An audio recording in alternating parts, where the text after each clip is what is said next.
하나님께서는 천지를 창조하시면서 한 사람 아담만을 창조하시지 아니하시고 하와를 창조하십니다. 그러시면서 아주 중대한 명령을 하십니다. 생육하고 번성하여 땅에 충만하라. 바로 이 말씀입니다.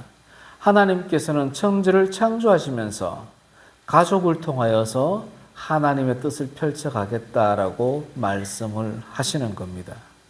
문제는 하나님께서 말씀하시는 가족, 예수님께서 말씀하시는 가족이 어떤 가족일까? 우리가 알고 있는 우리의 개념 속의 가족과 동일한 가족일까? 우리가 오늘 말씀을 통해서 분별해야 합니다. 오늘 본문 말씀에 보면 예수님의 가족들이, 육신의 가족들이 어머니가 동생들과 함께 예수님을 찾아옵니다. 예수님이 지금 가버나움에서 사람들에게 천국 복음을 가르치십니다. 가버나움은 나사렛에서 약 30km 정도의 거리에 있습니다. 하루길이라 생각을 하시면 됩니다. 앞쪽에 보면 가버나움에 있는 예수의 친척들이 예수의 모습을 보고 미쳤다라고 말을 합니다. 이 소식이 나사렛에 있는 예수의 어머니와 동생들의 귀에까지 들어갔겠죠. 그래서 예수의 모친 마리아와 동생들이 가버나움에 있는 예수가 정말 미쳤느냐, 미쳤다면 집으로 데리고 와야 되지 않겠느냐, 그러한 마음으로 가버나움에 찾아온 겁니다. 가버나움에 찾아왔더니 수많은 사람들이 예수님의 집에 모여들어서 그 집 안으로 들어갈 수조차 없는 상황에 이르렀습니다. 바로 그때 한 제자가 집 안에 있는 예수께 예수님이요, 지금 예수님의 어머니와 동생들이 문 밖에 서서 당신을 보려고 서 있습니다. 보고를 합니다. 예수님의 모친 마리아는 성령으로 잉태하여 낳은 사람이 바로 이 예수님이라는 걸 알고 있습니다. 그럼에도 불구하고 아직까지는 마리아가 예수에 대해 신적 권능을 발견하지 못하고 있습니다. 그 동생들은 어떨까요? 이때까지도 동생들은 예수님을 신으로 믿지 않습니다. 요한복음 7장 5절에 보면 이 형제들까지도 예수를 믿지 아니하며 라고 예수님을 믿지 않는다는 것을 분명하게 말씀하고 있습니다. 물론 예수님께서 십자가에서 죽으시고 부활하신 이후에 이 형제들도 예수님을 믿습니다. 사도행전 1장 14절에 보면 여자들과 예수의 어머니 마리아와 예수의 아우들과 더불어 마음을 같이하여 오로지 기도에 힘쓰더라 하면서 예수님 부활 이후에는 예수님을 구세주로 믿는다고 말씀을 합니다. 한 제자가 문 밖에 예수님의 가족이 와서 당신을 보려고 서 있습니다라고 했을 때 예수님의 반응이 기가 막힙니다. 들어오사라고 해라. 아니면 조금 기다리라고 해라. 아니면 다른데 어디 카페에 가서 기다리라고 해라 라고 말해야 할 텐데 예수님은 얼토당토 않은 말씀을 하십니다. 마태복음 12장 48절에서는 좀 극단적으로 말씀하십니다. 누가 내 어머니이며 내 동생들이냐. 분명히 하나님께서는 가족들을 돌봐야 한다고 말씀을 하셨습니다. 특히 어머니에 대하여는 공경하라고 십계명에까지 명령으로 주셨습니다. 그런데 예수께서는 누가 내 어머니냐라고 반문을 하십니다. 그러면서 예수님께서는 내 어머니, 내 형제자매, 다시 말해서 나의 가족이 누구인지를 정의를 해주십니다. 21절입니다. 내 어머니와 내 동생들은 곧 하나님의 말씀을 듣고 행하는 이 사람들이라. 아멘. 예수님은 밖에 있는 육신의 어머니와 동생들을 나의 가족이다라고 정의하지 않으시고 누가 내 가족이라 정의한다고요?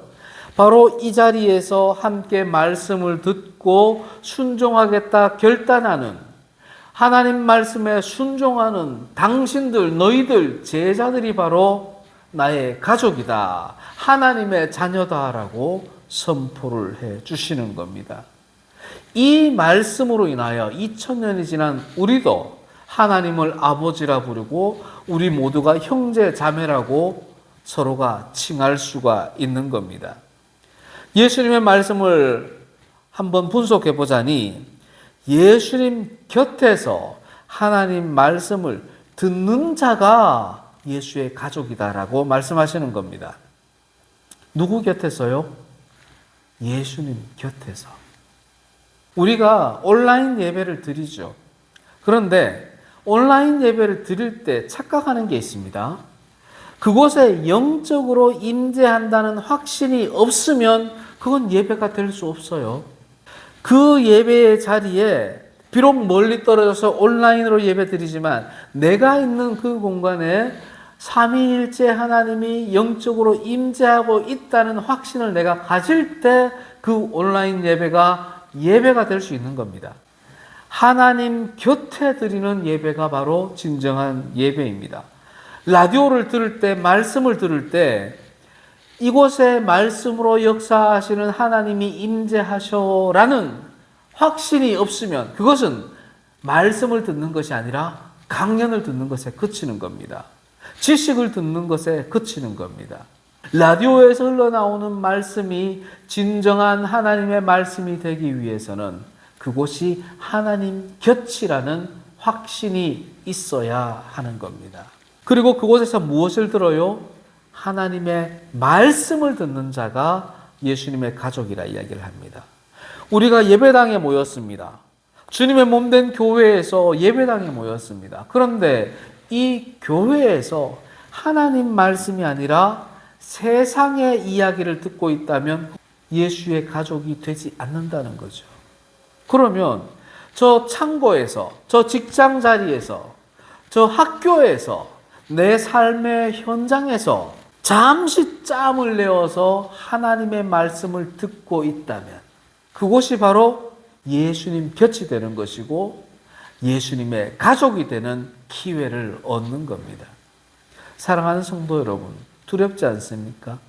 주님의 몸된 교회에 모여서 예배하고 있지만 말씀을 들을 때는 정작 하나님 말씀이 아니라 인간의 말을 듣고 있다고 생각해버리면 그 순간 그곳은 예배의 자리가 아니게 되는 겁니다.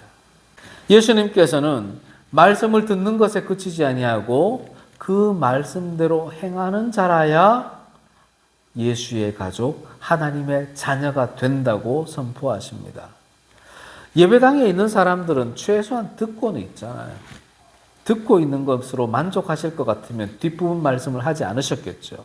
하나님께서는, 예수님께서는 듣는 대로 순종하는 것이 바로 예수님 가족의 조건임을 명확하게 선포해 주십니다. 문제는 우리 신앙인들이 이것이 어렵다는 거예요. 교회에서 순종하기는 쉬워요. 일주일 동안 한두 시간만 있으면 되니까. 그 정도 순종도 안 한다면 신앙인이라 할 수도 없겠죠. 문제는 그 나머지 대부분의 시간이 어디에서 이루어져요? 우리 삶의 현장이기 때문에 순종이 어렵습니다. 하나님 말씀을 들었는데 삶의 현장에 가보니 순종할 여건이 안 돼요. 내가 여건을 만들면 되겠는데 사탄 대적들이 그렇게 가만두지를 않아요. 온갖 것들로 방해를 합니다. 그러니 순종이 어려운 것이죠. 그러니 예수님의 가족이 되고 하나님의 자녀가 되는 것이 어려운 것입니다. 그래서 예수님께서는 하나님의 자녀, 예수의 가족이 되는 것은 예수 곁에서 하나님의 말씀을 듣고 순종하는 것이다라고 선포를 해주시는 겁니다. 예수님께서 왜 이 가족에 대하여 말씀하실까요? 하나님께서 이루어지신 이 가족들은 하나님 구원의 대상입니다. 사도행전 16장 31절입니다. 주 예수를 믿으라. 그리하면 너와 네 집이 구원을 받으리라. 아멘. 하나님이 창조하신 이 가족이 구원의 대상인데 조건이 있습니다. 뭐라고요? 주 예수를 믿으라. 믿음이 전제가 될 때 이 가족이 구원의 대상이 된다고 선포해 주시는 겁니다. 그러면 가족은 항상 구원의 대상만 될까요? 그렇지 않습니다.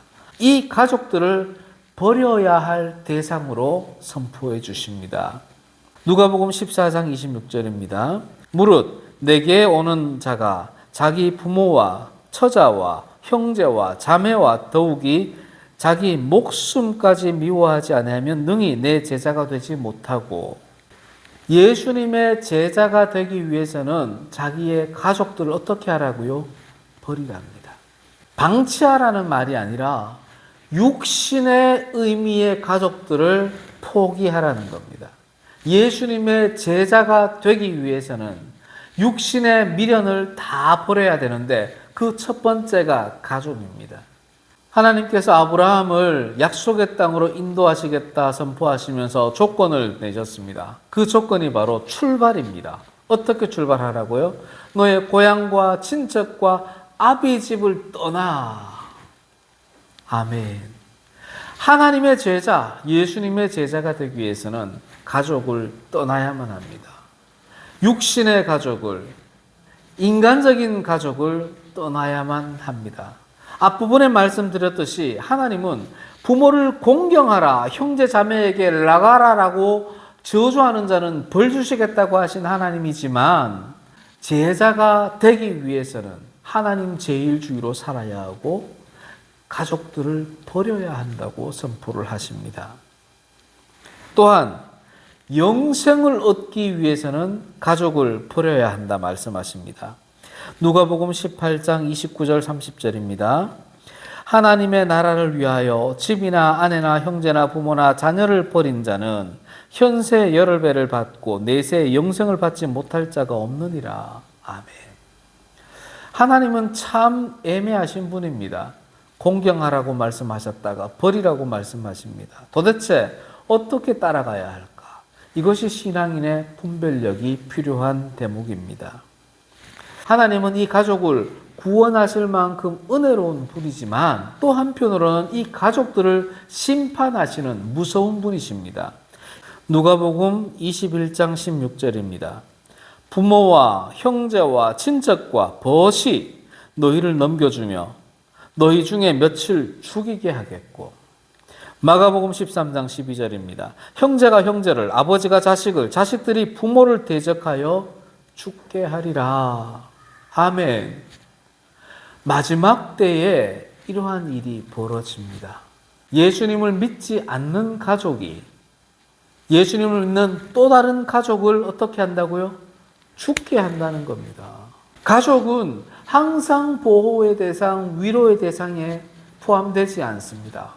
이 땅에 살아가는 동안에는 아버지, 어머니, 딸, 형제, 자매이지만 마지막 때의 죽음 앞에서는 그러지를 못합니다.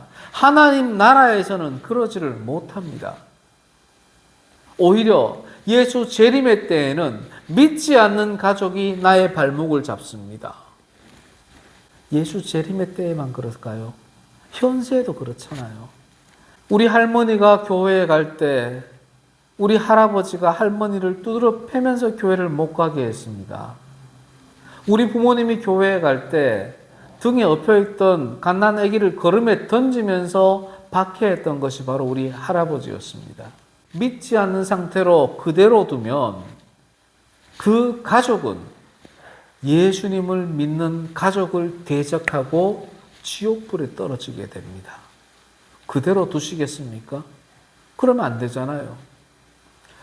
그렇게 박해했던 우리 할아버지가 예수님을 믿기 시작합니다. 유학자 집안에서 유학자인 할아버지가 예수님을 믿는다는 것은 그 모든 가솔들이 교회로 가게 되는 은혜를 누릴 수 있는 큰 장점이 되기도 하지요. 이후로 우리 집안이 예수님 믿는 집안이 된 겁니다. 이제는 가족이 가족을 원수로 대적하지는 않지요. 하나님 나라에 가지 못하고 무조건 지옥으로 가야 될 그런 존재가 되지는 않지요. 이제는 하나님 말씀을 듣고 순종할 때 천국으로 함께 갈 수 있는 은혜를 누릴 수 있는 존재가 되는 겁니다. 사랑하는 성도 여러분, 육신의 가족은 육신의 피를 이어받은 사람들을 가족이라고 합니다. 그 가족들이 육신의 피에 머물러 있으면 언젠가는 서로가 서로를 죽이는 대적이 됩니다. 아브라함은 고향과 친척과 아비 집을 떠나 하나님 말씀에 순종하였는데 그 아들 이삭과 이스마엘의 세대는 달랐습니다. 분명히 아브라함의 피를 이어받은 두 아들이지만 이삭과 이스마엘은 철천지 원수가 됩니다. 21세기인 지금에도 이삭의 자손들과 이스마엘의 자손들은 끊임없이 전쟁을 하고 있습니다. 수천 년, 수만 년이 이어져도 이 관계는 깨지지 않습니다. 육신의 피가 이어진다고 해서 그 형제 자매가 서로 위로하고 화합한다고 착각하면 안 됩니다. 그럼 누가 서로 위로하고 화합하고 권면할까요? 예수님의 피를 이어받은 자들이 그렇게 할 수 있습니다. 예수님의 말씀을 이어받은 사람들이 형제 자매가 되고 부모 자식이 되어서 서로 화합하고 도와주고 신앙을 권면할 수가 있습니다. 그래서 예수님께서는 이 자리에서 예배하는, 이 자리에서 하나님의 말씀을 듣는, 이 자리에서 하나님의 말씀을 듣고 순종하기로 결단하는 제자들을 향해서 너희들이 바로 나의 가족이고 하나님의 자녀다라고 선포해 주시는 겁니다. 사랑하는 성도 여러분, 그저 세상 사람들과 같이 육신의 피만 이어받은 그런 가족의 삶을 살겠습니까? 아니잖아요. 비록 육신의 피는 다를지라도 하나님의 말씀, 예수님의 피를 이어받은 한 가족으로 살아야 되지 않겠습니까? 그렇게 되어야 옆에 있는 성도들을 예수님의 제자로, 하나님의 자녀로 서로가 서로를 인정할 수가 있습니다. 그리해야 서로와 서로가 갈등이 있더라도 갈등을 해결하려 할 것이고, 그리해야 함께 손에 손을 잡고 하나님 나라로 나아갈 수가 있는 겁니다. 사랑하는 성도 여러분, 우리 모두 예수님의 피, 하나님의 말씀을 이어받는 예수님의 가족으로 살아갑시다. 아멘.